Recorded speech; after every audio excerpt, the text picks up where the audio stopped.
Huwag kang magpapagabi ngayong araw dahil pinaniniwalaang pinakamalakas ngayon ang presensya ng masasamang espiritu at demonyo.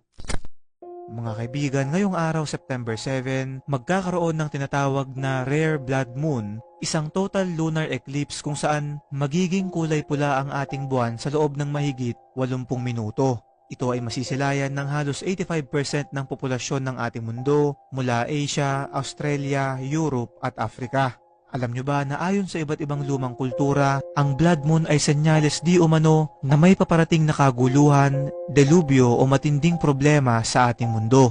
Maski nga sa Biblia, partikular na sa The Book of Joel at Book of Revelation, ito raw ay signos na malapit na ang katapusan. Sa East Asian folklore naman, dapat raw nakauwi ka na sa iyong bahay bago sumapit ang gabi dahil magdadala raw ito ng kamalasan sa iyo sa mga susunod na araw. Sa ancient Mesopotamia naman, binabawalan ang mga buntis na tumingin